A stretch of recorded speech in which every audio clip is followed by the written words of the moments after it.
Assalamualaikum class. My name is Sadia Wahid. I am your chemistry teacher. Today our topic of discussion is states of matter. Do you know about matters? Matter क्या है? क्या आपने अपने इर्द गिर्द कोई matter या matter जैसी चीज़ें देखी हैं? क्या आप मुझे बता सकते हैं इस क्लास में मैटर क्या है? कौन सी चीज़ को हम मैटर कह सकते हैं? यस, ये बेंच मैटर है, बोर्ड मैटर है, डोर मैटर है, फैन मैटर है। कोई भी वो चीज़ जो स्पेस लेती है या उसका वजन रखती है उसको हम मैटर कहते हैं। Anything that has weight and occupy space is called matter. Matter has 3 states: solid, liquid and gas. Solid में अगर हम लोग एग्जाम्पल देखें तो ये बेंच सॉलिड है, ये मैटर है। डोर सॉलिड है, ये मैटर है। अगर आप इस बेंच को देखें तो ये स्पेस भी ले रहा है और अगर हम इसे उठा के देखें तो ये वजन भी रखता है, तो ये मैटर है। लिक्विड में हम लोग अगर एग्जांपल देखें तो हमारा जो नॉर्मल पानी है वो मैटर है, वो लिक्विड है। गैस में हम लोग एग्जांपल ले सकते हैं परफ्यूम की, ठीक है। अब हम लोग इसका स्ट्रक्चर देखते हैं, सॉलिड, लिक्विड और गैसेस। अगर ये मैटर्स हैं तो इनमें डिफरेंस क्या है, इनकी प्रॉपर्टीज डिफरेंट कहाँ होती है। हम लोग इनमें डिफरेंस देख सकते हैं। ये तीनों स्टेट्स एक दूसरे से डिफरेंट होती हैं इनकी इंटरमोलेकुलर फोर्सेस की बिना पर, इनके मॉलिक्यूल्स की अरेंजमेंट की बिना पर और मॉलिक्यूल के दरमियान डिस्टेंस की बिना पर सॉलिड, लिक्विड और गैस एक दूसरे से मुख्तलिफ है। आपको बोर्ड पर सॉलिड, लिक्विड और गैस का स्ट्रक्चर नजर आ रहा होगा। सॉलिड अगर देखें तो इसके मॉलिक्यूल्स बिल्कुल क्लोजली पैक्ड हैं, एक दूसरे के साथ जुड़े हुए हैं। एक दूसरे के साथ जुड़े होने की वजह से ये इसको हार्ड फॉर्म देते हैं, इसका वेट बनाते हैं, जिसकी वजह से हम लोग इसको सॉलिड कहते हैं। इसमें क्या है, इसके मॉलिक्यूल्स जो हैं वो टाइटली पैक्ड होते हैं, जिसकी वजह से इसकी डेफिनेट शेप होती है। उसके अलावा डेफिनेट शेप के साथ इनका डेफिनेट वॉल्यूम होता है और उसके अलावा इनके मॉलिक्यूल्स क्योंकि बहुत क्लोज होते हैं तो इनकी इंटरमोलेकुलर फोर्सेस भी उतनी ज़्यादा होती है। इंटरमोलेकुलर फोर्सेस ज़्यादा होने की वजह से ये एक दूसरे के नज़दीक रहते हैं। इनके मॉलिक्यूल्स जो है वो मूव नहीं करते, अपनी ही जगह पर ऑसिलेट करते हैं, यानी कि वाइब्रेट करते हैं। अगर अब हम लोग चलते हैं लिक्विड की तरफ, लिक्विड में आप लोग मॉलिक्यूल्स की अरेंजमेंट देखें, ये एक दूसरे के बहुत क्लोज नहीं है, ना ही बहुत दूर है। इनके मॉलिक्यूल्स एक दूसरे के नज़दीक हैं, इनके इंटरमोलेकुलर फोर्सेस एग्जिस्ट करती हैं। ऐसा नहीं है कि इंटरमोलेकुलर फोर्सेस नहीं है, लेकिन इनमें डिफरेंस क्या है कि इनके मॉलिक्यूल्स अपनी जगह से दूसरी जगह रैंडमली मूव करते हैं, जिसकी वजह से इसकी कोई डेफिनेट शेप नहीं होती। अगर मैं आपको दिखा सकूं तो आपके सामने फेंकती हूँ तो ये एक जगह ठहरा नहीं रहेगा, फ्लो करना शुरू कर देगा। वो फ्लो करना शुरू कर देगा क्योंकि इसके मॉलिक्यूल्स जो हैं वो एक दूसरे के नज़दीक नहीं है, थोड़ा फासले पर होते हैं और मूव करते हैं, जिसकी वजह से पानी के नीचे गिरने की वजह से पानी की शेप जैसी बोतल में है वैसी नहीं रही। पानी ने ज़मीन के ऊपर गिर के अपनी शेप ज़मीन जैसी बना ली, ठीक है। और उसके बाद इसकी डेंसिटीज जो है वो हाई होती हैं, इनकी फिक्स शेप नहीं होती, जैसे मैंने पहले भी बता दिया। अब हम लोग मूव करते हैं गैस।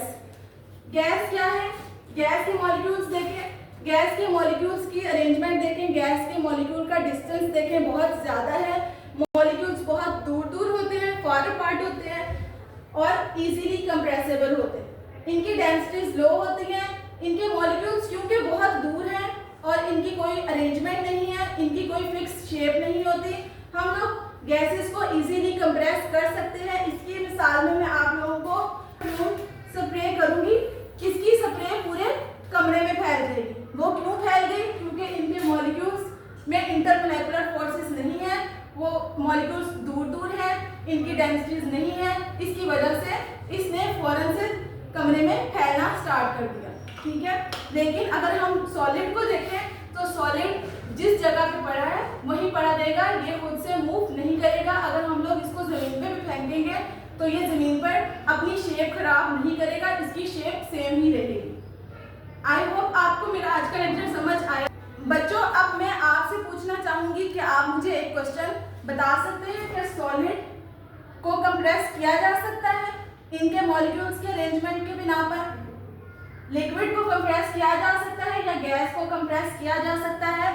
अगर हम लोग इसकी अरेंजमेंट देखें मॉलिक्यूल्स की, तो सॉलिड के मॉलिक्यूल्स टाइटली पैक हैं, तो इजीली कंप्रेस नहीं कर सकते, यानी कि इसकी शेप चेंज इजीली नहीं कर सकते।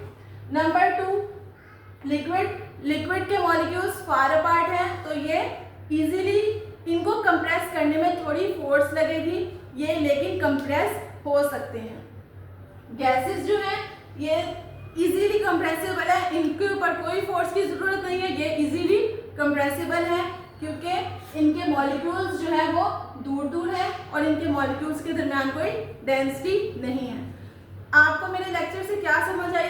क्या आप मुझे सॉलिड की अरेंजमेंट, सॉलिड के बारे में कौन बताएगा मुझे?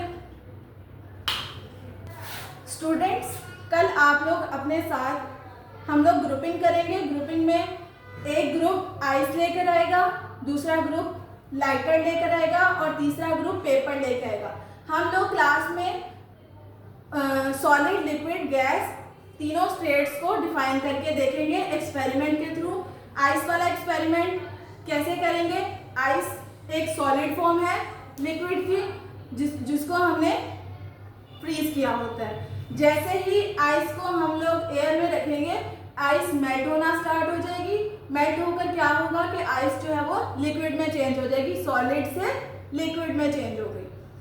फिर हम जैसे ही लिक्विड को हीट अप करेंगे, तो लिक्विड क्या होगा, वो हीट अप होके इवेपोरेट होना स्टार्ट हो जाएगा, तो वो इवेपोरेट होकर गैस में कन्वर्ट हो जाएगा। यानी वाटर जो है वो एट अ टाइम हमें 3 स्टेट्स में मिल रहा है। कैसे? Solid ice form, liquid water form और वेपर्स गैस फॉर्म। यानी ये एक्सपेरिमेंट हम लोग क्लास में करके देखेंगे, फिर आप लोगों को इसकी ज़्यादा अच्छे से समझ आ जाएगी। नंबर 2, हम लोग पेपर वाला एक्सपेरिमेंट करेंगे, जिसमें हम लोगों को ये पता चलेगा कि मोस्टली सब्सटेंसेस, मोस्टली मैटर्स ऐसे हैं, अगर हम उनको बर्न कर दें तो वो वापस अपनी पहली हालत में वापस नहीं आ सकते।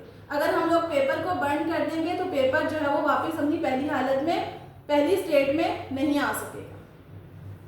उम्मीद है आप मेरी बात को समझ चुके होंगे, मेरे लेक्चर को समझ चुके होंगे। Thank you so much.